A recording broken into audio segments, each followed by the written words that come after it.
Hi students, today we are going to start new topic in chemical bonding, that is valence bond theory.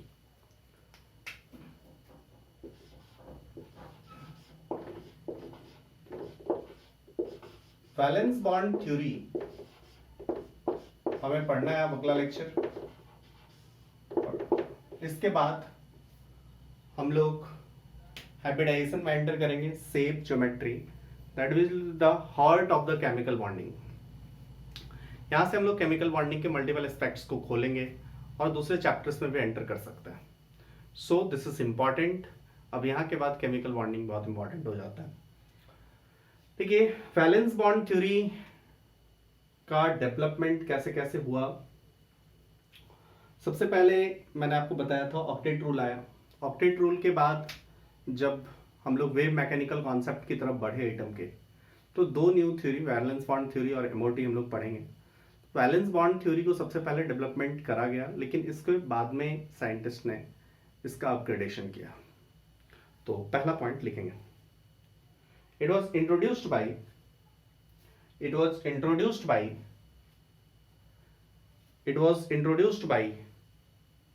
Hitler and London.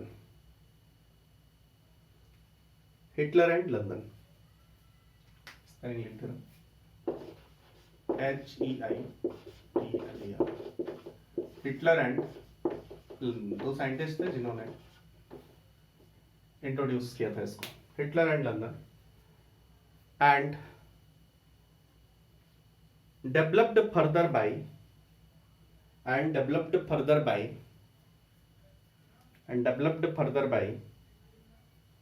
Pauling, नाइलॉम, Pauling, ये सब थे and others.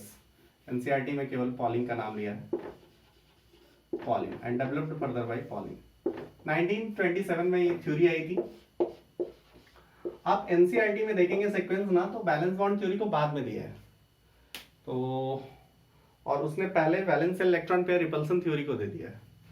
लेकिन आप year देखना ढंग से, पहले valence electron pair repulsion theory बाद में आया हुआ है, वैलेंस बॉन्ड थ्योरी पहले आया हुआ है, इसका पहले आया था।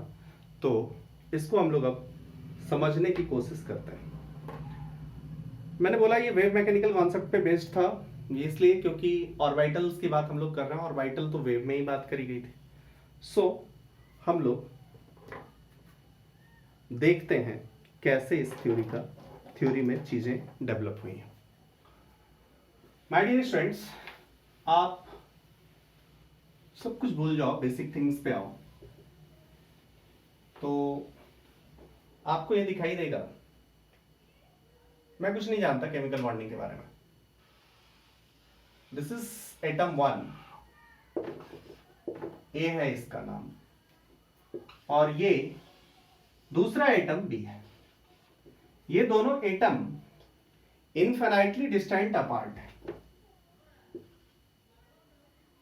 ये दोनों एटम अभी इनफिनाइटली डिस्टेंट अपार्ट हैं, तो आप बोलोगे दोनों के बीच कोई फोर्स नहीं लगेगा, ठीक है।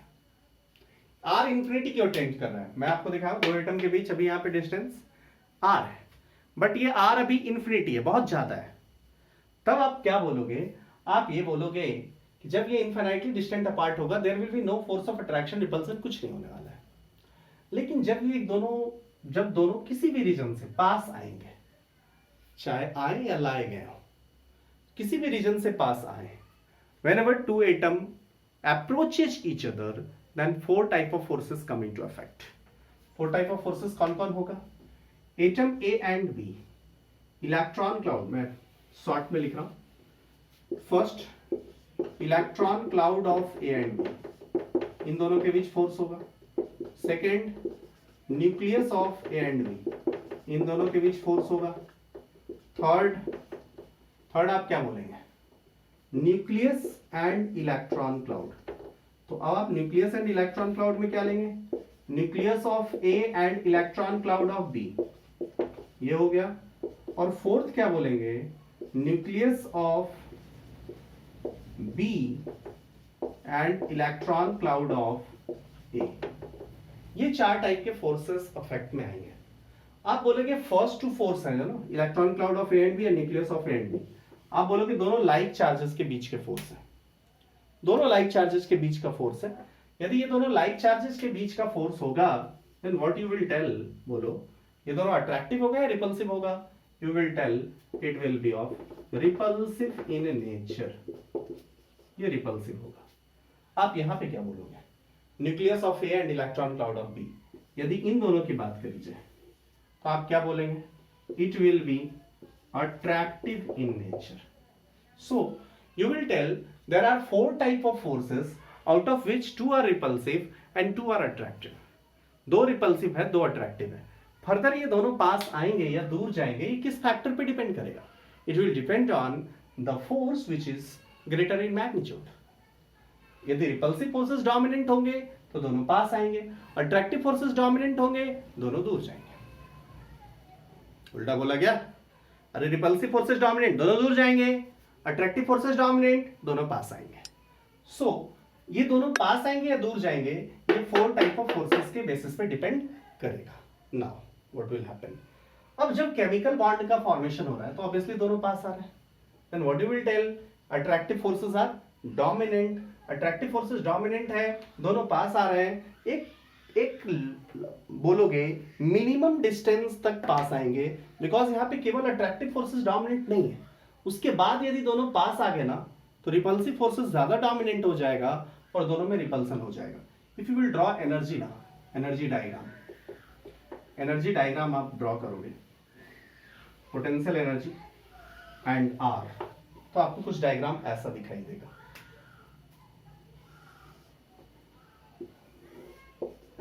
इस एक्सिस पे पोटेंशियल एनर्जी ड्रॉ किया है और इस एक्सिस पे मैंने आर ड्रॉ किया है। आर इंफिनिटी लें तो ये 0 है, आर इंफिनिटी लें तो ये 0 है।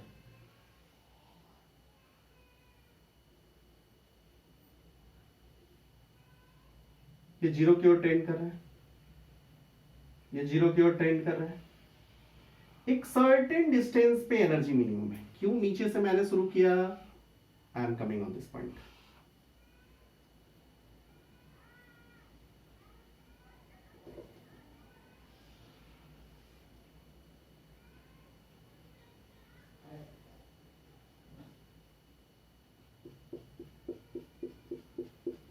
I am coming on this point. क्यों मैंने 0 से शुरू किया? चलिए, दिस इज द डायग्राम। आप बोलोगे ये दोनों एटम क्लोजर आर है, what do you mean by this? Repulsive forces are dominant. If repulsive forces की बात करोगे तो रिपल्सिव फोर्सेस के कारण जो एनर्जी होगी वो पॉजिटिव और नेगेटिव चार्ज के कारण होगी, अपोजिट चार्जेस के कारण होगी। और पोटेंशियल एनर्जी का एक्सप्रेशन आपने क्या लिखा था? K Q1 Q2 by R। Potential energy का एक्सप्रेशन आपने लिखा था K into Q1 into Q2 by R। Q1 is positive, Q2 is negative, means product is negative, so potential energy is negative। अब जरा समझना, जो अपोजिट चार्जेस मतलब opposite means attractive forces के कारण जो एनर्जी डिफाइन करोगे, मैं इन चारों फोर्सेस के कारण अलग अलग एनर्जी डिफाइन कर रहा हूं। 2 रिपल्सिव है और 2 अट्रैक्टिव है। सो आप बोलोगे जो अट्रैक्टिव फोर्सेस के कारण एनर्जी है उसमें Q1 एंड Q2 का साइन अपोजिट होगा और ये निगेटिव होगा। और जो रिपल्सिव फोर्सेस के कारण एनर्जी है वो रिपल्सिव फोर्सेस के कारण एनर्जी में Q1 इंटू Q2 पॉजिटिव होगा और एनर्जी की वैल्यू भी पॉजिटिव आएगी, सर्टेन पॉजिटिव आएगी। If attractive forces are dominant मतलब निगेटिव वाला ज्यादा होगा और पॉजिटिव वाला कम होगा। सो पोटेंशियल एनर्जी का 2 एक्सप्रेशन, मैं इस एनर्जी को यदि लिखूं तो मैं एनर्जी को ऐसे लिखता हूं, क्या? Something A by R to the power n। I don't know कि किस फैक्टर पे डिपेंड करेगा। आप बोलोगे आपने तो बताया था पोटेंशियल एनर्जी R पे डिपेंड करता है। भैया मैंने पॉइंट चार्ज के लिए बताया था, ये पॉइंट चार्ज ऐसा कुछ है क्या? इलेक्ट्रॉन क्लाउड है पूरा, इधर न्यूक्लियस को मान लीजिए आप पॉइंट चार्ज मान भी सकते हैं, लेकिन इधर तो इलेक्ट्रॉन क्लाउड है। सो इतना सिंपलिस्टिक पोटेंशियल एनर्जी का ये फॉर्मूला नहीं रह जाएगा। यदि इतना सिंपलिस्टिक नहीं रह जाएगा तो हम कैसे निकालेंगे? उसके लिए कुछ साइंटिस्ट ने कुछ बोला कि किस इस ढंग का एक्सप्रेशन होगा, where n and n' is any integer, कुछ भी हो सकता है। अब आउट ऑफ दिस टू आप बोलोगे यार तो ये भी पॉजिटिव दिख रहा है, ये भी पॉजिटिव दिख रहा है, मैं बोलूंगा भैया मैं ए और बी कांस्टेंट बोला हूं, और ए और बी कांस्टेंट किसने कहा कि कांस्टेंट हमेशा पॉजिटिव होता है? सो इसमें एक फैक्टर ऐसा होगा जो पॉजिटिव होगा और दूसरा फैक्टर ऐसा होगा जो निगेटिव होगा। एक फैक्टर ऐसा होगा जो इस एनर्जी को पॉजिटिव बनाएगा और दूसरा फैक्टर बनाना चाहेगा और दूसरा फैक्टर इसको निगेटिव बनाना चाहेगा। But which one will be dominant, it will depend on R. R की वैल्यू आप क्या रख रहे हो?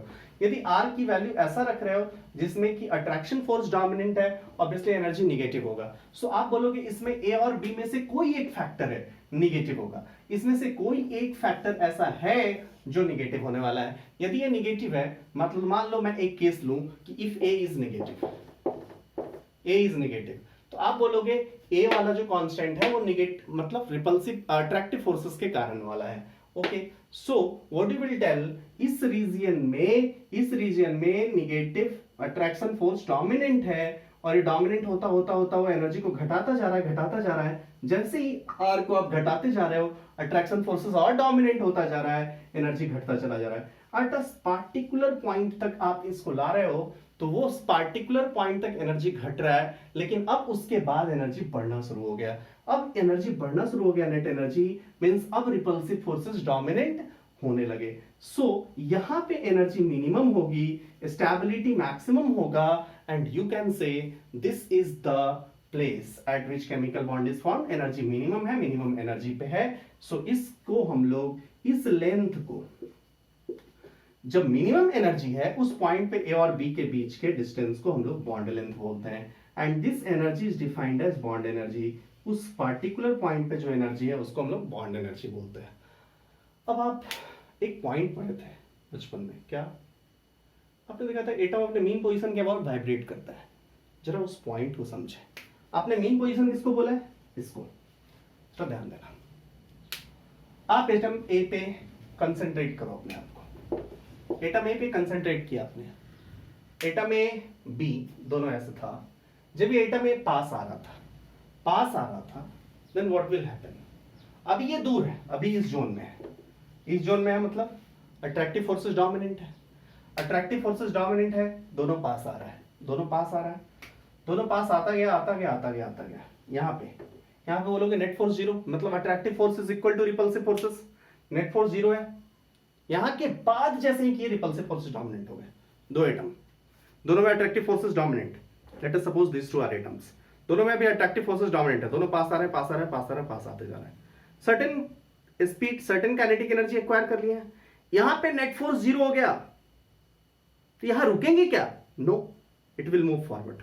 अब क्या हो गया? रिपल्सिव फोर्सेस डोमिनेंट हो गया, मतलब इस पॉइंट पे एक्सेलरेशन जीरो था, इस पॉइंट से इधर बैठे, इस पॉइंट पे यदि बात करें वेलोसिटी का डायरेक्शन ये था, आगे बढ़ गया, और जैसे ही आगे बढ़ा एक्सेलरेशन अपोजिट लगने लगा। जरा समझना, पहले चला अट्रैक्टिव फोर्सेस डोमिनेंट, पास आता गया, V and A are in same direction, speed बढ़ता गया। अब इस पॉइंट पे आया जहां पे एक्सेलरेशन जीरो है, this is the point, bond length वाला पॉइंट। यहां तक आया, वेलोसिटी अभी भी इस डायरेक्शन में, एक्सेलरेशन जीरो है, लेकिन वेलोसिटी के कारण ये आगे बढ़ जाएगा। वेलोसिटी के कारण जैसे ही आगे बढ़ा acceleration opposite, speed down, speed zero हुआ होगा, दोनों का स्पीड यहां पे मैक्सिमम था, स्पीड डाउन, दोनों का मिनिमम हुआ, फिर जहां पे स्पीड जीरो हुआ होगा उसके बाद इधर मूव करने लगेगा। एटम अपने मेन पोजीशन के अबाउट वाइब्रेट करता हुआ दिखेगा। सो केमिकल बॉन्ड में एटम फिक्स नहीं होता, अपने मेन पोजीशन के अबाउट ये वाइब्रेट करता रहता है। Okay, this is the theoretical aspects, और इसमें और भी चीजें हम लोग ऐड करें तो ये वो रीजन है, इस रीजन में attractive forces are dominant. In this region, attractive forces are dominant. In this region, repulsive forces are dominant. Repulsive forces are dominant. So, my dear friends, now इस पे क्वेश्चन कैसे कैसे आएगा? एक तो ये एक्सप्रेशन है, सो इसी से मैं एक क्वेश्चन बनाता हूं, बुक्स या स्टडी पैकेज में नहीं है, AWS में, बट आप इस क्वेश्चन को करेंगे, देखते हैं। इसी में इस एक्सप्रेशन को देखा तो यहां से मुझे एक क्वेश्चन नजर आ रहा है, क्या एनर्जी का एक्सप्रेशन दिया हुआ है। फर्स्ट थिंग आपसे पूछा question number 1, what is bond length?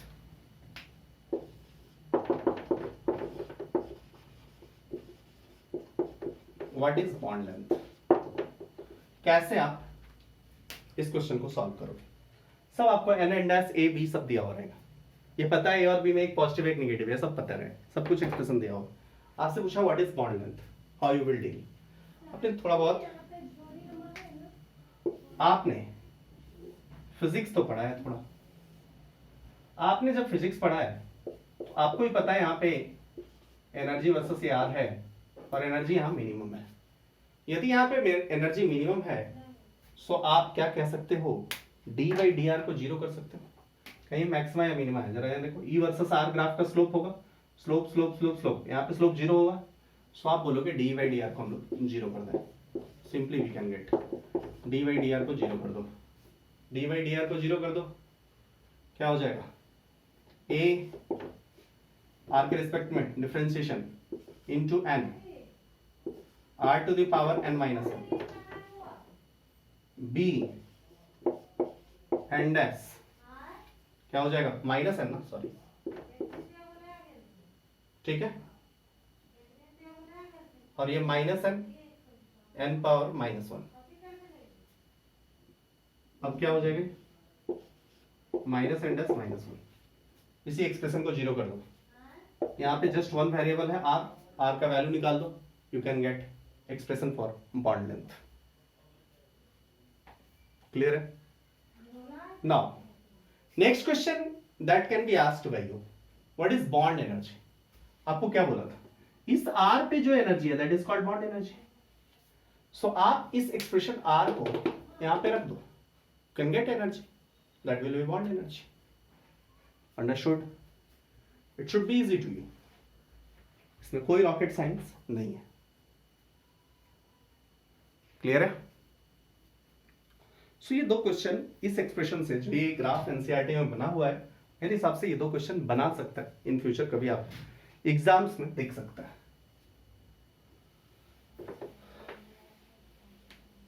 चलिए, so move to next part. अब हमें ये समझ आया कि एटम पास आ रहे हैं, क्लोज आ रहे हैं, एटम सर्टेन डिस्टेंस पे है, that is called bond length.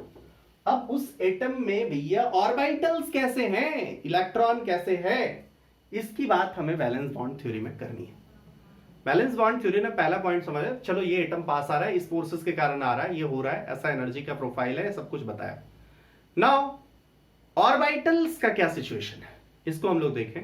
तो ऑर्बिटल्स के कॉन्सेप्ट को समझने के लिए हम लोग देखते हैं कि जब दो एटम पास आया होगा तो उसके ऑर्बिटल्स भी ओवरलैप किए होंगे, और ओवरलैपिंग जितनी अच्छी हुई होगी बॉन्ड उतना अच्छा हुआ होगा। सो उसके ऑर्बिटल्स ओवरलैप किए होंगे, so we are going to take new topic that is overlapping of orbitals.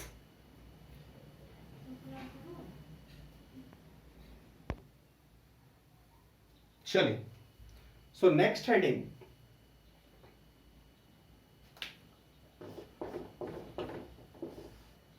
Orbital overlap concept.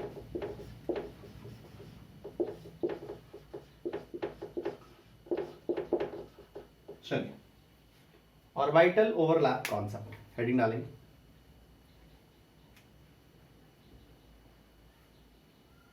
ठीक है,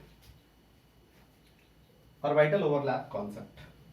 अब इसमें सबसे पहले ओवरलैप को समझते हैं। ऑर्बिटल ओवरलैप है क्या? सो हेडिंग डाल लीजिए, ओवरलैपिंग। ओवरलैपिंग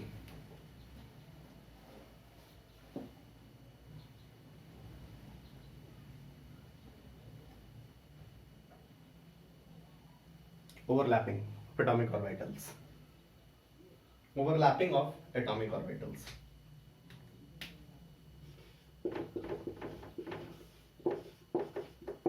चलिए देखिए, हमने क्या बोला था, हमने इसको क्या डिफाइन किया था कि जब दो एटम क्लोज आ रहा है तो एक मिनिमम एनर्जी स्टेट बन रहा है, जिसपे कि आप बोल रहे हो केमिकल बॉन्ड का फॉर्मेशन हुआ। When two atoms are coming closer to each other, then a minimum energy state is reached। और वो मिनिमम एनर्जी स्टेट पे जो ऑर्बिटल्स एक दूसरे के एरिया को, वॉल्यूम को, कॉमन वॉल्यूम एक्वायर कर रहा है, उसी को हम लोग ओवरलैपिंग बोल रहे हैं। ठीक है, सो इसी बात को लिखता है। when two atoms are approaching each other, then there will be a minimum energy state.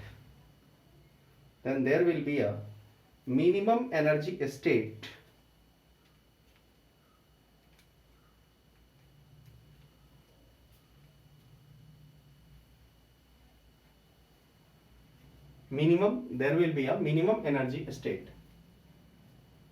comma देखें, at this state two atoms are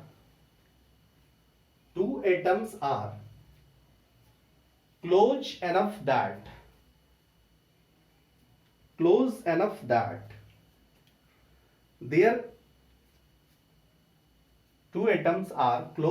that their atomic orbitals undergo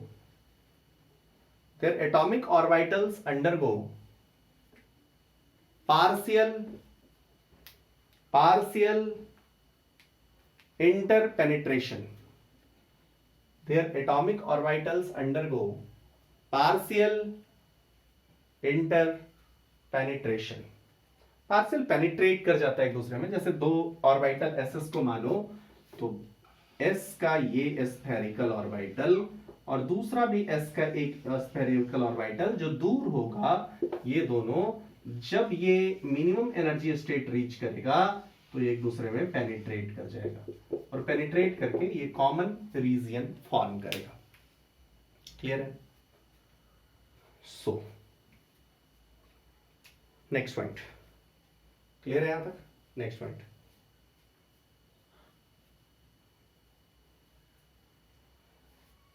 this partial penetration is called overlapping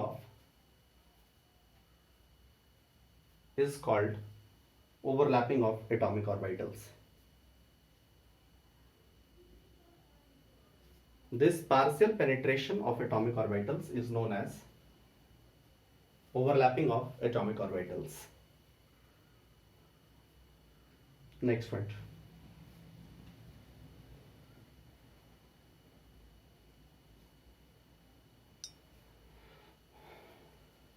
the extent of overlapping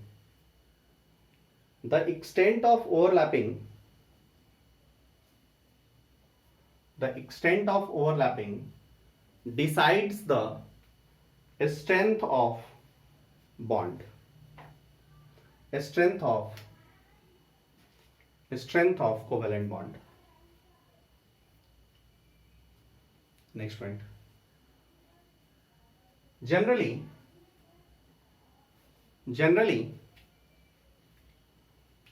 greater the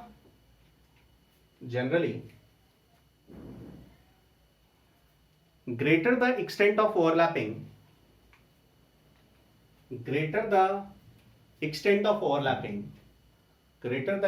overlapping, a stronger will be the bond.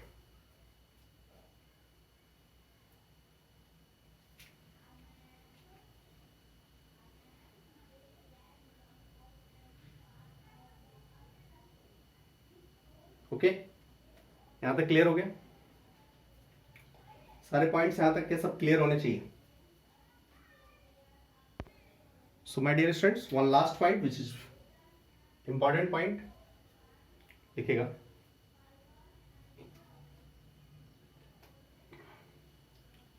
During overlapping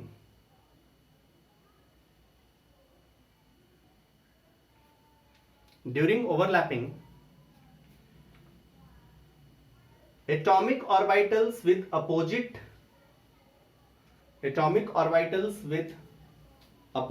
spin, atomic orbitals with opposite spin come closure. देखिएगा, जब overlap करेगा तो उसका spin हमेशा opposite होना चाहिए. सो ध्यान देना. क्वेश्चन लिखेंगे, which of the following overlapping is correct.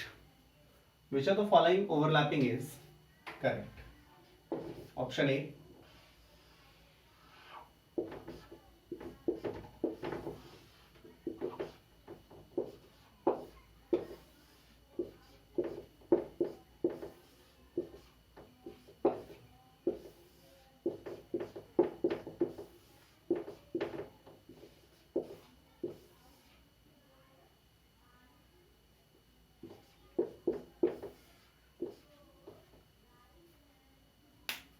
चलिए बोलिए. You have 4 options among ABCD. You have 4 options. अब आपको बताना है कौन सा ऑप्शन आप करेक्ट करोगे.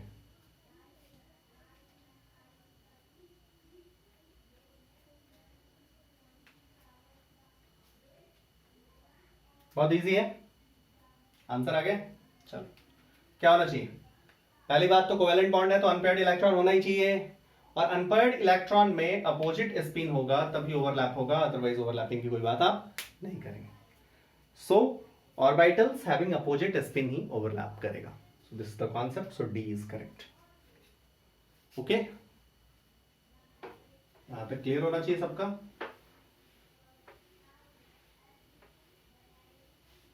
Now we will move to types of overlapping.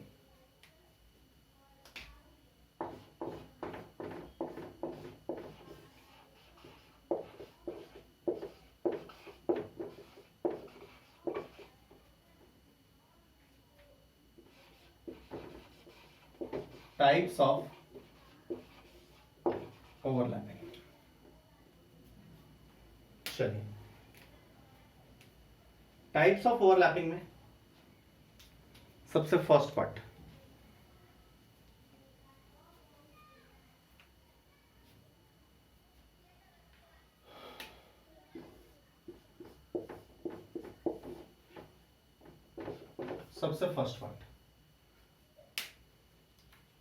लिख लीजिए पहले, तब फर्स्ट डालेंगे. There are 2 types of overlapping. First is axial. या इसी का नाम है एंड टू एंड, या इसी का नाम है, बोलो, axial end to end head on overlapping.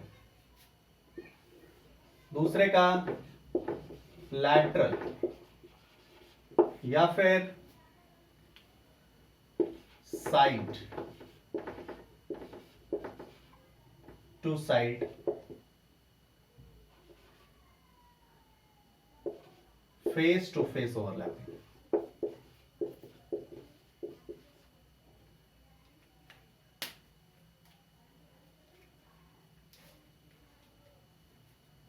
Face to face overlapping.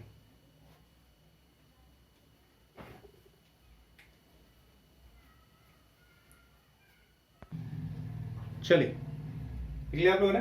Types of overlapping क्या हो गया? एक्सियल, एंड टू एंड, इसी का अगला एक और नाम छूटा पड़ा, head on. Axial, end to end, head on overlapping. Second type lateral, sideways और फेस टू फेस ओवरलैपिंग. ठीक है.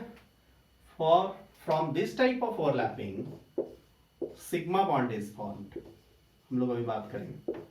From this type of overlapping, sigma bond is formed, and from this type of overlapping, pi bond is formed.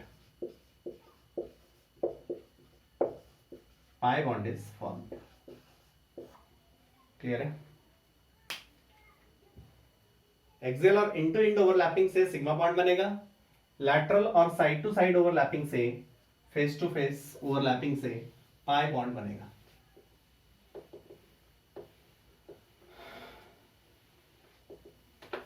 अब आगे बढ़ते हैं. अब एक type को लेते हैं, पहले एक्सियल ओवरलैपिंग को डिस्कस करते हैं. First one is axial overlapping. Axial overlapping की बातें करें, अब देखो ओवरलैपिंग, एक्सियल ओवरलैपिंग की बात करोगे तो कौन कौन से मतलब ऑर्बिटल्स की बात आप करोगे? सो एस और पी, ये दो टाइप का हम लोग ये दो टाइप के ऑर्बिटल की हम लोग बात करेंगे। एस और पी ऑर्बिटल के बारे में ही हम लोग बात करेंगे। डी ऑर्बिटल सिग्मा बॉन्ड बनाता नहीं है। नाउ एस ऑर्बिटल एक ऐसा ऑर्बिटल, हम लोग कुछ पॉइंट्स लिखेंगे कि पहले एग्जांपल ले सो दैट कि आपको समझ आए कि व्हाट इज एक्सियल ओवरलैपिंग। सी देखो, जब भी बॉन्ड बना रहे हो तो कोई ना कोई nuclear axis, inter nuclear axis होना चाहिए, इंटर एटॉमिक एक्सिस होना चाहिए। मींस जिस एक्सिस पे दो एटम बोलो अप्रोच करें, दो एटम अप्रोच करें तो इंटर एटॉमिक भी बोल रहे हैं, तो न्यूक्लियस अप्रोच करें तो इंटर न्यूक्लियर भी बोल रहे हैं। सो जो भी बोलना है बोल लो। Internuclear axis is x.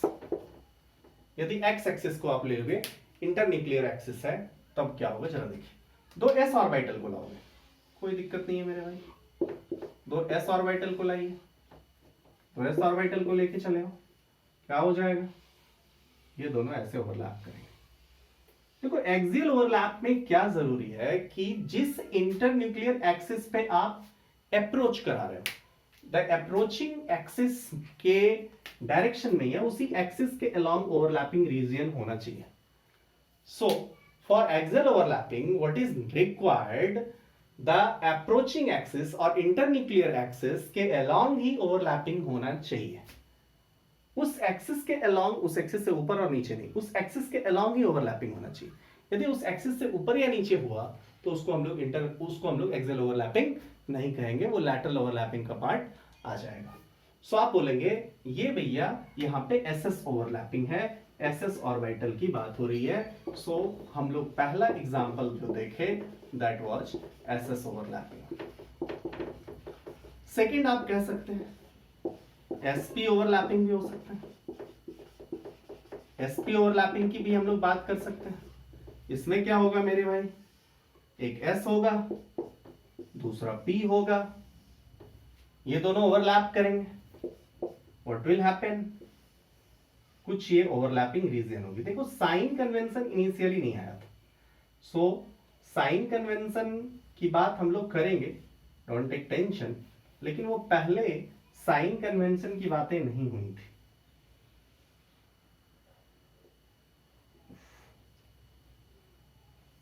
मैं और मेरा ड्राइंग, पहले पी बना लो, यस ठीक है। So this one is SS overlapping, this one is SP overlapping. Internuclear axis is x, तो ये कौन सा होगा पी, जरा ये मुझे बताओ। इफ इंटरन्यूक्लियर एक्सिस एस होगा तो कौन सा ये पी होगा? मतलब इंटरन्यूक्लियर एक्सिस यदि एक्स है तो इस एक्सिस को हम लोग एक्स बोल रहे हैं, इस एक्सिस को एक्स बोल रहे हैं, तो बताओ मुझे कौन सा पी होगा? ऑब्वियसली पी एक्स होगा। सो आप बोलोगे कि एस प्लस पी एक्स को एस एक्स एक्सिस के अलोंग लाएं, तभी आपका एक्सियल ओवरलैपिंग होगा। अंडरस्टूड और not? S plus P Y लेके आए, अब किसी के दिमाग में कंफ्यूजन आ सकता है कि यदि हम s के साथ px नहीं py लाएं, बट एक्सिस अभी भी x ही है। हमने जो एग्जांपल लिया उसमें पूरे में अभी मैं x को ही ले रहा हूं, लाइव क्लास में हम लोग अलग अलग एक्सिस लेके देखेंगे कि क्या अंतर पड़ता है। सो अभी भी s ही है ये, और py अब ले लिया, and this axis is x, इन दोनों को x एक्सिस के अलोंग लाए, तो व्हाट विल हैपन, तो ये जीरो ओवरलैपिंग का केस हो जाता है। हम लोग आगे पढ़ेंगे, जब साइन कन्वेंशन आप देखोगे तो साइन कन्वेंशन के बाद आपको पता चलेगा this is the case of zero overlapping. क्यों? क्योंकि पी ऑर्बिटल ऊपर साइन पॉजिटिव और निगेटिव, तो जितना पॉजिटिव ओवरलैपिंग होता है उतना ही निगेटिव ओवरलैपिंग होता है, और इससे कोई बॉन्ड का फॉर्मेशन नहीं होता है। बट ये लेटर ऑन वीवीटी में इसको इंट्रोड्यूस किया गया था, बट क्योंकि ये प्लस और माइनस साइन अभी नहीं लिया था। वेव कॉन्सेप्ट जब पूरा हम लोग लाएंगे, ऑर्बिटल को हम लोग एक वेव से दिखाएंगे, तब इस चीज को मैं लाऊंगा। ओके, सो अभी हम लोग उस चीज को इग्नोर कर रहे हैं। आप वैसे भी कर सकते हैं, कोई दिक्कत नहीं, कोई इशू नहीं। नाउ पीपी ओवरलैपिंग की बात करें, पीपी ओवरलैपिंग की बात करें, सो थर्ड पार्ट जो हमारा हो सकता है that is PP overlapping.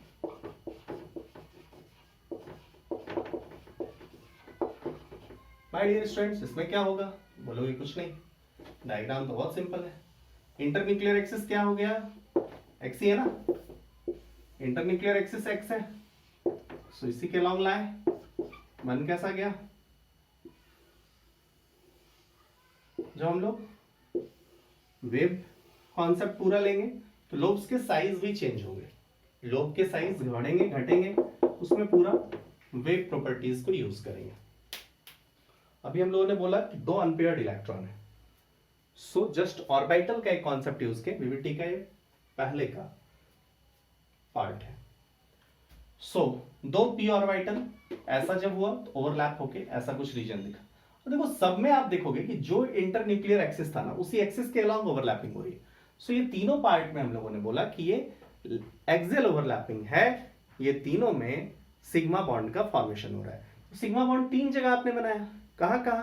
SS से भी बनाया, एसपी से भी बनाया और पीपी से भी बनाया। अंडरस्टूड? सो आपको कहां लग रहा है कि सबसे ज्यादा ओवरलैपिंग रीजन होगा? सबसे ज्यादा ओवरलैपिंग रीजन कहां होगा? इसको समझने के लिए थोड़ा सा हम लोग छोटा या बड़ा होने वाले कॉन्सेप्ट को भी सीख लेते हैं, तो आपको बहुत आसानी होगी। कैसे? जरा समझना कि आगे extent of overlapping and strength of overlapping हमें सीखना है। इसको सीखने के लिए थोड़ा देख लो, साइन देख लो, ये पॉजिटिव पॉजिटिव है। अब ये पॉजिटिव पॉजिटिव, आप पॉजिटिव को चार्ज नहीं बोलोगे, ये तो आपको पहले बताया था। ये पॉजिटिव पॉजिटिव ही है, तभी ओवरलैप करेगा वेव कॉन्सेप्ट, समझते ही हो। कुछ साई, ये साई, दोनों का साई जुड़ेगा तो एग्जैक्टली बढ़ेगा, साई बढ़ेगा तो साई स्क्वायर बढ़ेगा, साई स्क्वायर बढ़ेगा तो इलेक्ट्रॉन डेंसिटी बढ़ेगा। इस चीज को ना मैं अभी साई ना लूं, आप कहोगे तो मैं दूसरे ढंग से आपको बताता हूं। ये एक न्यूक्लियस हुआ और ये दूसरा न्यूक्लियस हुआ। जब ये दोनों एक दूसरे को ओवरलैप किए होंगे और अप्रोच किए होंगे तो आप बोलोगे ऑर्बिटल तो आपको यही पता है ना, इलेक्ट्रॉन डेंसिटी। तो ये बीच वाला जो रीजन है ना उसमें दोनों न्यूक्लियस का अट्रैक्शन फोर्स आया होगा, और जब ये दोनों न्यूक्लियस का अट्रैक्शन फोर्स आया होगा तो एक ऑर्बिटल की बात करोगे ना तो बीच वाला रीजन में इलेक्ट्रॉन डेंसिटी बढ़ गया होगा। बीच वाला रीजन में इलेक्ट्रॉन डेंसिटी क्यों बढ़ेगा माय डियर स्टूडेंट्स? आप भी बोलोगे बीच वाले रीजन में इलेक्ट्रॉन डेंसिटी बढ़ने का रीजन ये है कि भैया मेरे ये इसमें दोनों न्यूक्लियस, इस वाले बीच वाले रीजन में दोनों न्यूक्लियस का अट्रैक्शन फोर्स आ रहा है और इधर में न्यूक्लियस का अट्रैक्शन फोर्स नहीं है, कम है। सो इधर इलेक्ट्रॉन डेंसिटी घटेगा बट बीच वाले रीजन में इलेक्ट्रॉन डेंसिटी बढ़ जाएगा। इज इट क्लियर और not? It should be clear to all of you. So बीच वाले में इलेक्ट्रॉन डेंसिटी बढ़ जाएगा, और यदि बीच वाले में इलेक्ट्रॉन डेंसिटी बढ़ जाएगा my dear students, then what you will say, you will say यहां पे ओवरलैपिंग रीजन हाईएस्ट होगा, और यदि यहां पे ओवरलैपिंग रीजन हाईएस्ट होगा, what do you mean bye it? यहां पे सबसे स्ट्रॉन्गेस्ट ओवरलैपिंग होगा। सो यदि मैं एक्सटेंट ऑफ ओवरलैपिंग की बात करूं तो पीपी में हाईएस्ट होगा, then SP, then SS. So अब जरा ध्यान देना, एक्सटेंट ऑफ ओवरलैपिंग,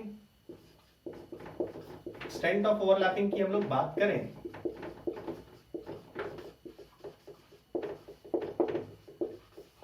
देन आप बोलोगे PP, then SP, then SS. अब हम लोग स्ट्रेंथ की बात करें, यहां पे स्ट्रेंथ तो यही होगा, स्ट्रेंथ ऑफ ओवरलैपिंग भी क्वेश्चन पूछा तो स्ट्रेंथ भी वही होगा, क्योंकि एक्सटेंट ज्यादा है तो ऑब्वियसली स्ट्रॉन्गर बॉन्ड बनेगा। बट स्ट्रेंथ ऑफ बॉन्ड यदि देखना हुआ, स्ट्रेंथ ऑफ बॉन्ड यदि देखना हुआ तो बातें फिर करनी पड़ेगी। इसको समझने के लिए मैं एक सिंपल सा एग्जांपल आपके सामने रखना चाहता हूं और उसी के बेसिस पे सारे कॉन्सेप्ट आपका डील हो जाएगा। What is this simple example? Just आप समझो, आप और आपकी गर्लफ्रेंड यहां प्रिपरेशन कर रहे हैं। You and your girlfriend is preparing for IIT JEE, let us suppose, और आपका सिलेक्शन आईआईटी जेईई में नहीं हुआ, बट उसका सिलेक्शन आईआईटी जेईई में हो गया। आप लोग बचपन से दोस्त थे, बहुत अच्छी बॉन्डिंग थी, बट उसका सिलेक्शन आईआईटी जेईई में हो गया और आपका नहीं हुआ। ठीक, bonding was very good initially, but अब क्या लगता है, वो आईआईटी जेईई में है और आप किसी प्राइवेट कॉलेज में हो, तो बाद में बॉन्डिंग, पहले बॉन्डिंग कितनी भी अच्छी क्यों ना हो, वो टूटनी फिक्स है। एक सोचो कि आपके ही क्लास का लड़का जिसके साथ उसकी बॉन्डिंग बहुत अच्छी नहीं थी, बट वही उसी कॉलेज उसी डिपार्टमेंट में पहुंच गया है, उसके साथ बॉन्डिंग अच्छी नहीं है बट बॉन्डिंग अच्छी बन जाएगी। सो रिलेशनशिप और बॉन्डिंग एक ही बात होती है। रिलेशनशिप दो फैक्टर पे डिपेंड करता है। पहला, कितना स्ट्रांग रिलेशन है, एंड नंबर 2, कितने पास हैं आप। बहुत दूर होंगे तो रिलेशन स्टेबल नहीं रहेगा। सेम स्टोरी बॉन्डिंग की भी है। बॉन्डिंग दो फैक्टर पे डिपेंड करेगा, स्ट्रेंथ कितना अच्छा है एंड सेकंड कितना पास है। पास वाली बात आपको पहले भी बताया था कि bond strength inversely proportional to bond length. Bond length बड़ा, बॉन्ड तोड़ना आसान, फोर्स ऑफ अट्रैक्शन कम, इजीली टूटेगा। So bond energy, bond length बड़ा होगा तो बॉन्ड एनर्जी या बॉन्ड स्ट्रेंथ कम होगा।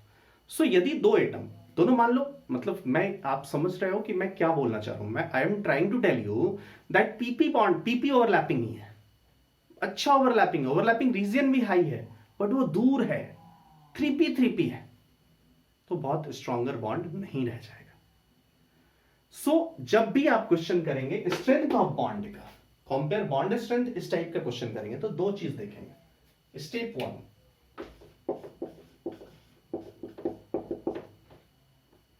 स्टेप 1 आप क्या देखेंगे, देखो, check principal quantum number. Principal quantum number को चेक करो, किसके किसके बीच ओवरलैपिंग हो रही है। ये प्रिंसिपल क्वांटम नंबर ज्यादा है, ये पीक्यूएल मत समझ लेना, this one is principal quantum number. ये प्रिंसिपल क्वांटम नंबर ज्यादा है, मतलब सेकंड सेल के बीच 4 है, 2 + 2, 2 2 है और 1 2 है, खत्म यार। प्रिंसिपल क्वांटम नंबर जिसका कम है, मतलब principal quantum number less, what do you mean by this, bond strength high होगा। As you know, bond strength more if bond length less. So principal quantum number कम, मतलब bond length कम, bond length कम तो bond strength high। ये आपका मैं पहला point समझाया। Step 2 आपको क्या करना है, if bond length is comparable, मान लो principal quantum number approximately similar है, bond length comparable है, if bond length is comparable ना, then pp sp then ss, ये पॉइंट को आप इंक्लूड करोगे। सो ये दो पॉइंट आप यदि चेक कर लो, देन कभी भी आपका क्वेश्चन जिसमें कि ये पूछा गया है which one is stronger bond, ये आपका रॉन्ग होने वाला नहीं है। सो इन दोनों को अच्छे से चेक कर लो। अब इस पे क्वेश्चंस हम लोग बहुत सारा करेंगे। Let's start the question.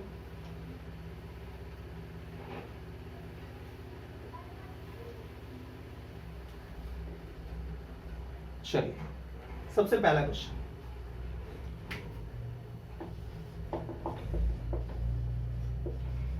Compare bond strength. Compare bond strength का पहला क्वेश्चन है 2s 2p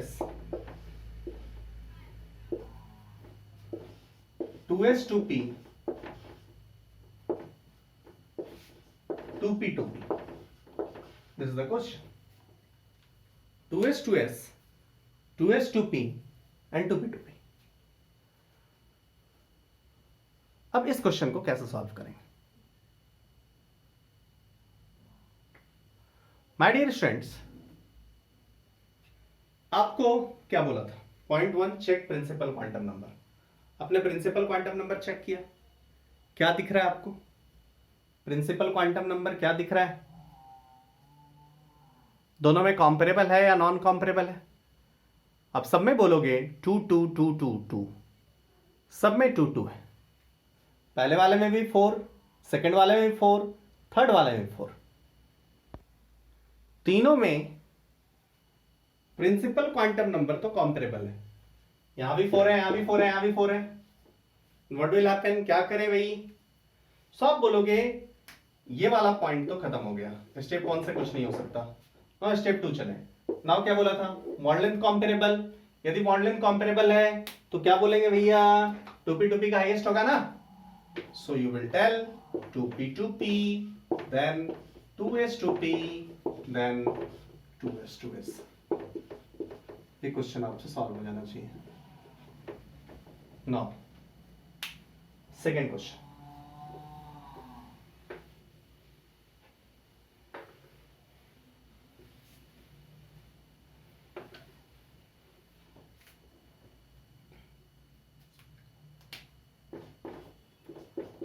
late us suppose 1s1s बात की एंड 2p2p बात की। अब क्या करें? आप बोलोगे यहां 1 1 है, ये 2 2 है, खत्म, प्रिंसिपल क्वांटम नंबर ही डिफरेंट है यार, सो टाइप ऑफ ओवरलैपिंग देखने की जरूरत ही नहीं। देन 1s स्ट्रॉन्गर 2p2p से।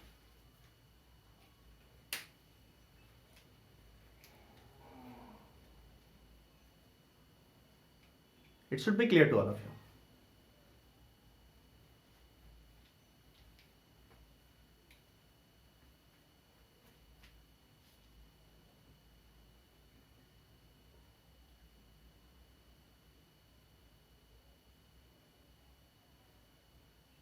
ठीक है? सो ये बॉन्ड स्ट्रेंथ टाइप के क्वेश्चन है। कुछ क्वेश्चन हम लोग और लाइव में बात करेंगे, लाइव में कुछ और क्वेश्चंस लिए जाएंगे। Now move second type of overlapping, axial के बाद लैटरल ओवरलैपिंग। लैटरल और साइडवेज और फेस टू फेस ओवरलैपिंग।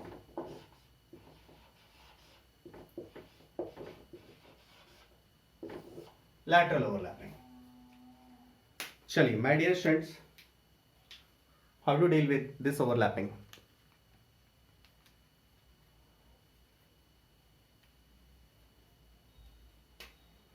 यदि आप लैटरल ओवरलैपिंग को देखो ये कैसे समझना है, तो आप इंटरमॉलिक्यूलर एक्सिस को एक्स ही लो, इंटरन्यूक्लियर एक्सिस एक्स ले लिया,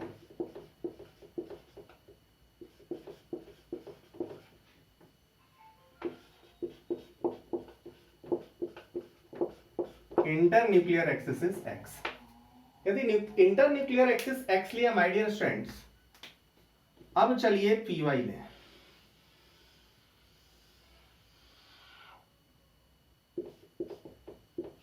दो पी वाई लें और एक्स एक्सिस के अलॉन्ग चलें। दो पी वाई लें और एक्स एक्सिस के अलॉन्ग आए। ध्यान देना, दो पी वाई लिया, ये भी पी वाई, ये भी पी वाई, इनको लाया किधर? एक्स एक्सिस के अलॉन्ग। तो आपको दिख रहा है फेस टू फेस ओवरलैप होगा कि नहीं हो? सो इस टाइप में ओवरलैपिंग जो आपको दिखाई देगा कुछ ऐसा दिखाई देगा। अब जब देखो पिछले वाले और इस वाले में डिफरेंस है my dear students.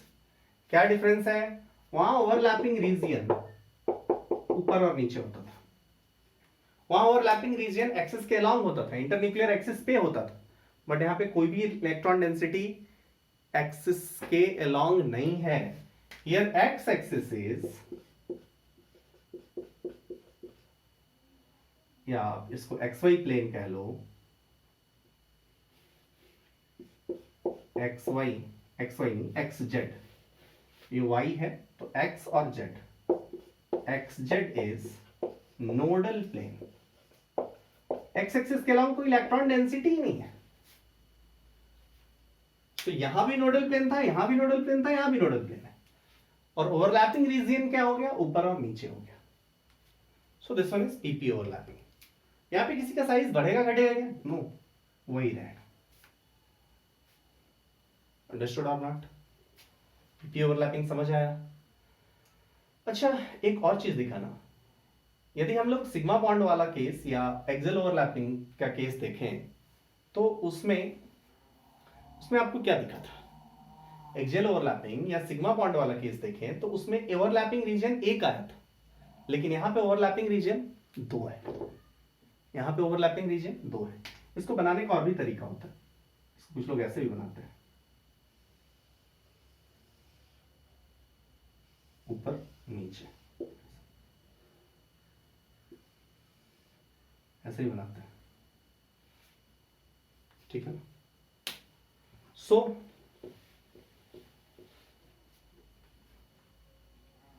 My dear students, अब जरा सोचो कि पीवाई को छोड़ के पीजेड को लाएं तब क्या होगा। जरा ध्यान देना। I have 3 markers, this axis is X, this one is Y and this one is Z. देखो जरा, we have 3 different marker. Red marker is along z axis, green marker is along y axis and black marker is along x axis. अब जरा देखना, 2 black marker आ रहे हैं, 2 px, sigma bond का formation किया, ठीक है। 2 py दिख रहा है आपको, 2 py x एक्सिस के लॉन्ग, जरा देखना, एक्स एक्सिस के लॉन्ग ही सबको ला रहे हैं हम लोग।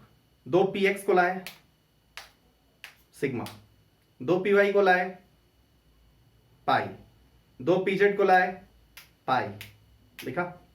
अब y एक्सिस के लॉन्ग लाओ, this one is y axis, 2 py को लाओ, देखा, 2 इधर py था, अच्छा y एक्सिस के लॉन्ग ला रहे हैं, 2 pz को लाओ, 2 px को लाओ, दिख गया हो। सो बड़ा इंटरेस्टिंग रिजल्ट है ना, इंटरेस्टिंग रिजल्ट या शॉर्ट ट्रिक भी आप कह सकते हो। px प्लस px को x एक्सिस के अलोंग लाए तो सिग्मा, px प्लस px को y एक्सिस के अलोंग लाए तो पाई, px प्लस px को z एक्सिस के अलोंग लाए तो पाई। जब तीनों सेम है तो sigma, otherwise pi. This is the result. जिनको याद रखना याद रखिए, बट इतना आसान है कि आप इसको विजुलाइज कर सकते हैं। यहां पे कुछ भी ऐसा नहीं है जो आपको समझ में ना आए। अंडरस्टूड और not? So this one is first PP overlapping, lateral overlapping का ही second part.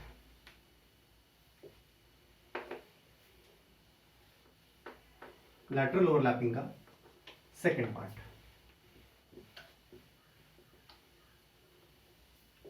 PD overlapping.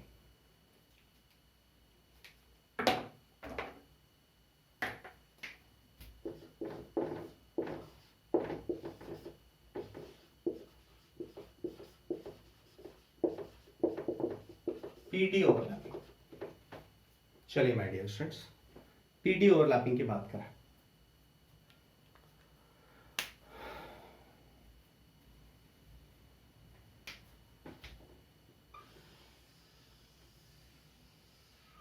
This one is this, x axis ही है, py है ऑब्वियसली, और इधर x इधर y, मतलब xy प्लेन है।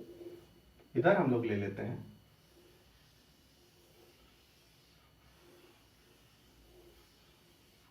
this dxy।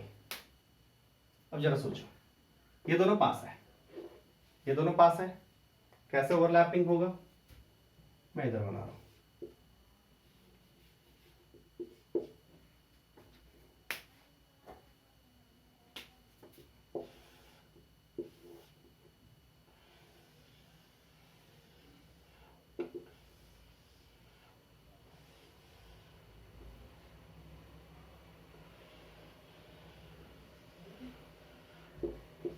This is the overlapping region. फिर यहां पे बात आप करोगे किसका एरिया घटा होगा, किसका एरिया बढ़ा होगा। ऑब्वियसली ये दो लोग आए, इन दोनों के बीच अट्रैक्शन जोन डेवलप हुआ, और इधर यदि अट्रैक्शन जोन डेवलप हुआ, what do you mean by this? मतलब माय डियर स्टूडेंट्स, इन दोनों में इलेक्ट्रॉन डेंसिटी घटा होगा इधर भी इलेक्ट्रॉन डेंसिटी घटा होगा और इस रीजन में इलेक्ट्रॉन डेंसिटी बढ़ गया होगा। सो ओवरलैपिंग रीजन, यदि आप पीपी ओवरलैपिंग की बात करें और पीटी ओवरलैपिंग की बात करें, कहां पे ओवरलैपिंग रीजन हायर है? आप बोलोगे भैया पीपी ओवरलैपिंग में तो कहीं घटा बढ़ा भी नहीं था, यहां पे तो वही दिख रहा है, लेकिन इधर बढ़ गया होगा। यदि बढ़ गया होगा सो पीटी ओवरलैपिंग में ओवरलैपिंग रीजन पीपी से तो ज्यादा हुआ होगा। अंडरस्टूड? यदि इधर x है, इधर y है और ये px है, तो ये वाली हालत हुई होगी। तो आप बोलोगे एक और चीज हम लोग करते हैं कि px के साथ ये dxy लिया है हम लोगों ने, dxy में ही सारा चीज करें, dxy में ही देखें, तो dxy में px दिखा, पाई बॉन्ड बना। पाई बॉन्ड क्यों बोल रहे हो? Because lateral overlapping. Lateral overlapping क्यों? क्योंकि ऊपर और नीचे इलेक्ट्रॉन डेंसिटी है, शेयर्ड इलेक्ट्रॉन डेंसिटी ऊपर और नीचे, शेयर्ड इलेक्ट्रॉन डेंसिटी उसी एक्सिस के अलोंग नहीं है। नाउ px को इधर से लाएं, px को अलोंग y एक्सिस लाएं, दिख रहा है? क्या कोई बॉन्ड बनेगा? px को अलोंग y एक्सिस लाएं, पाई बॉन्ड बना। px को अलोंग y एक्सिस लाएं, कोई बॉन्ड नहीं बना। px को अलोंग z एक्सिस लाएं, कोई बॉन्ड नहीं बना। समझ में आ गया? अब चलिए py को लाते हैं। Sorry, this one is py ही, ये py ही, py है। py को अलोंग x एक्सिस लाए, पाई बॉन्ड बना। py को अलोंग y एक्सिस लाए, कुछ नहीं हुआ। py को अलोंग z एक्सिस लाए, कुछ नहीं हुआ, कोई इलेक्ट्रॉन डेंसिटी इसका बेट ही नहीं होगा। नाउ pz की बात करें, pz x axis, y axis, z, खत्म, कोई भी बॉन्ड नहीं बना। नाउ px की बात करें, px की बात करें, px की बात करें, px की बात करें, px का इधर कोई बॉन्ड नहीं, pz कोई बात नहीं, इधर लाए बॉन्ड बना। सो dxy के साथ यदि हम लोग बात कर रहे हैं तो ये कंफर्म हुआ कि dxy को py के साथ x एक्सिस के अलाउंग है। dxy में dxy को py के साथ x एक्सिस के अलाउंग लाएंगे तो लैटरल ओवरलैपिंग होगा। और यदि px की बात करें, px की बात करें, y एक्सिस के अलाउंग लाए तो हुआ, इधर लाए x एक्सिस के अलाउंग नहीं हुआ, z एक्सिस के अलाउंग भी नहीं हुआ। यदि px लाए, dxy लाए, px dxy y एक्सिस के अलाउंग लाए तो लैटरल ओवरलैपिंग होगा। py लाए, dxy लाए, x एक्सिस लाए, लैटरल ओवरलैपिंग होगा। pz लाए, dxy लाए, कोई सा भी एक्सिस ले लो, pz के साथ dxy का कोई सा भी एक्सिस ले लो, कोई बॉन्ड बनने वाला नहीं। सो this is all about pd overlapping. अब इसमें और भी सोचिए, और भी हम लोग सोचेंगे। dxy ले रहे हैं, dyz ले रहे हैं, dxz ले रहे हैं। लाइव क्लास में हम लोग हर कॉम्बिनेशन पे ढेर सारे आपको क्वेश्चंस देंगे, आपको देखना है हो रहा है या नहीं, हो रहा है या नहीं हो रहा। हो रहा है तो ठीक, नहीं हो रहा है तो पढ़ना है। तब आप नहीं समझे, वैसे समझ लेंगे, अलग अलग एक्सिस चेंज करेंगे, आपको पता चलना चाहिए कि कौन सा बॉन्ड बन रहा है। पाई बॉन्ड बन रहा है, नहीं बन रहा है, नहीं बन रहा है, या फिर पाई बॉन्ड बन रहा है। Now next, last is dd overlapping. dd overlapping, dd overlapping की बात करें,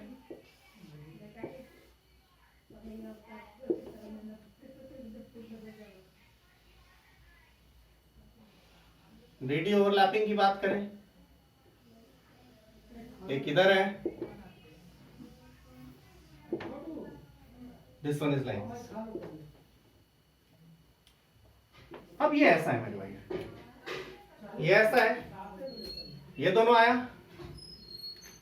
क्या होगा?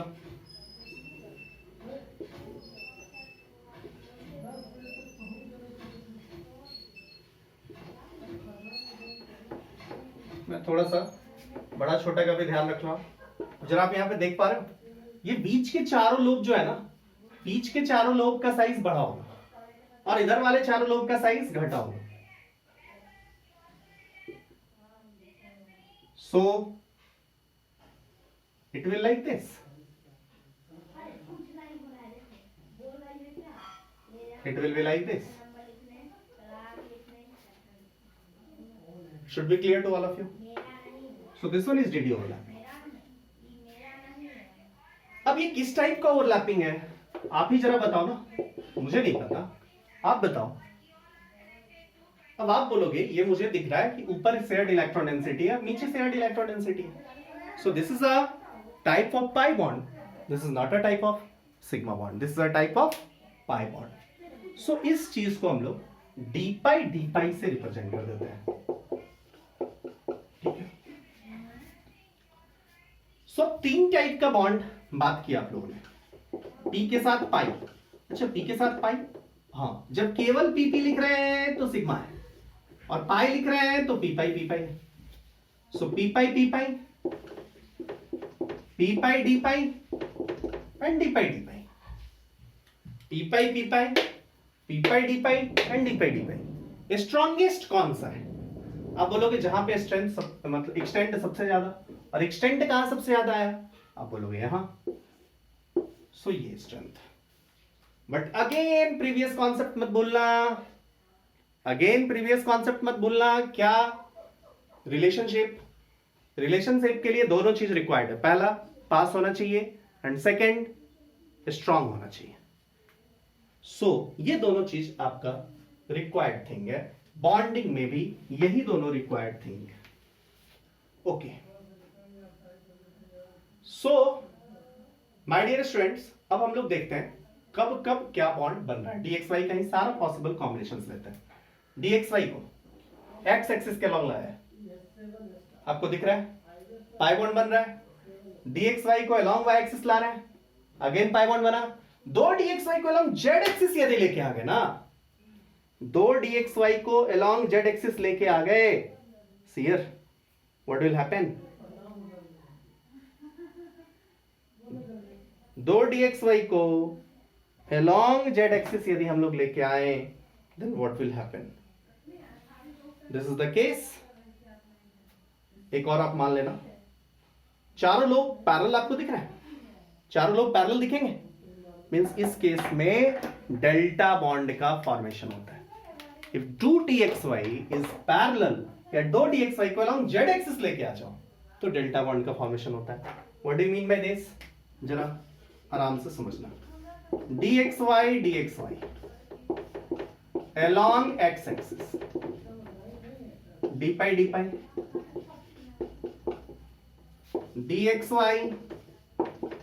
dxy along y axis, again d pi dxy along z axis, इसमें क्या हो जाएगा? डेल्टा बॉन्ड का फॉर्मेशन हो जाएगा, इसमें आपका डेल्टा बॉन्ड का फॉर्मेशन हो जाएगा।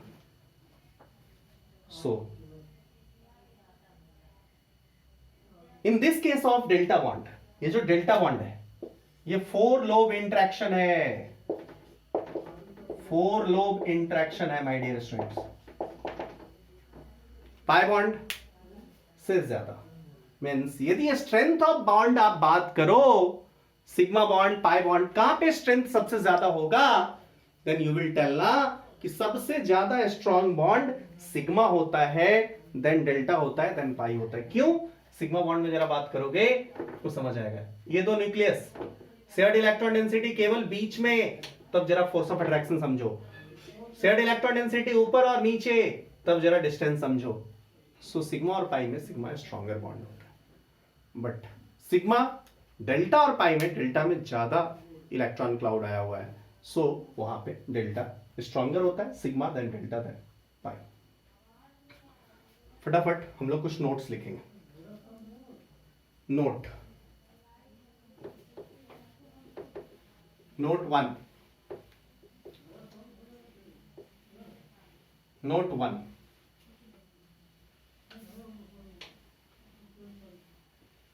s orbital always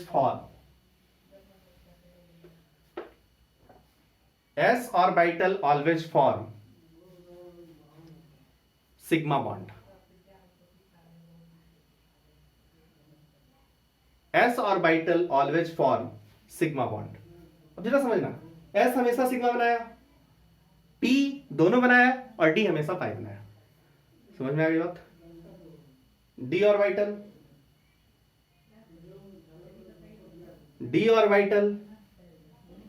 के बारे में, d orbital always form pi bond. d orbital forms pi bond. Next, all d orbitals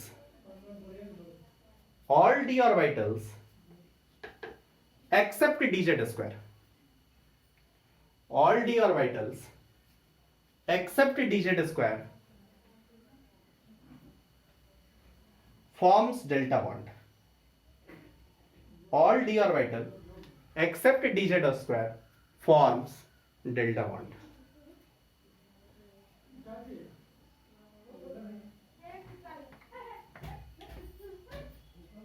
ठीक है, एक एग्जांपल डेल्टा बॉन्ड का है Mn2CO10.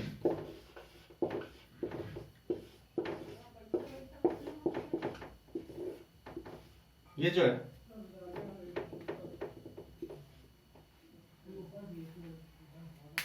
Mn2CO10 type of delta bond, एक डेल्टा बॉन्ड का एग्जांपल है.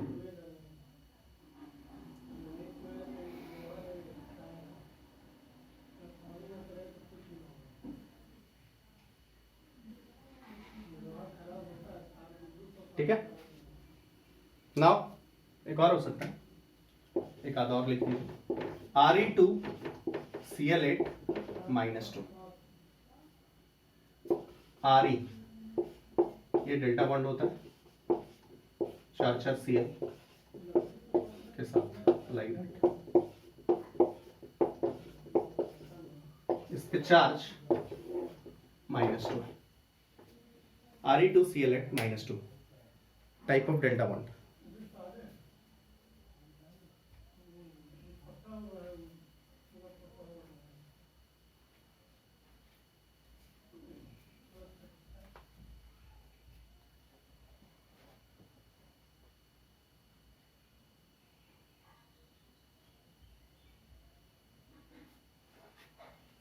Should be clear to all of you? Now, question.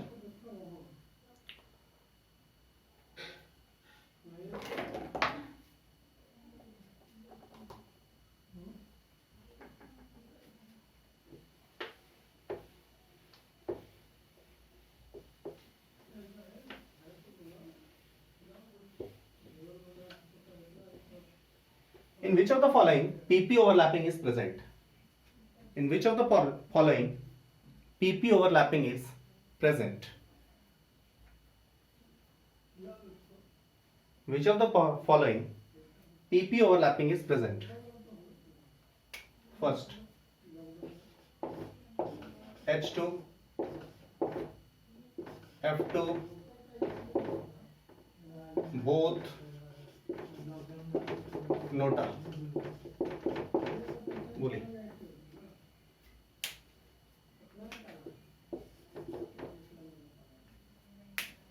आगे बढ़े, जल्दी बोलेंगे.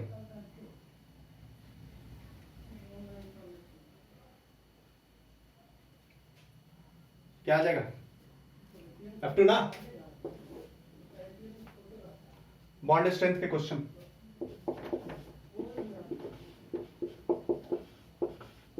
पाई 2p pi 3d pi 3d pi, which one is stronger? अब कुछ जगह आप YouTube देखेंगे या कहीं भी देखेंगे, एकदम से गलत बताया हुआ है. वो p पाई को ही स्ट्रॉन्गर बोल देता है. मल्टीपल जगह रॉन्ग थिंग्स है. p पाई d पाई, अरे d पाई स्ट्रॉन्गर है, फिर बोलेंगे तो यहां पे 2p पाई कैसे हो गया? अरे 2 है और ये 3 है यार. So this one is 2p pi, then 3d pi. बहुत जगह मैं सेवरल जगह आपको दिखाऊंगा जहां पे उनका कॉन्सेप्ट गड़बड़ हो जाएगा। हाँ, यही यदि 3p पाई होगा एंड 3d पाई होगा, now intermolecular separation is comparable. Principal quantum number 6, यहां भी 6। सो अब p पाई इज स्ट्रॉन्गर। सो इस केस में 3d पाई स्ट्रॉन्गर हो जाएगा। It should be clear to all of you.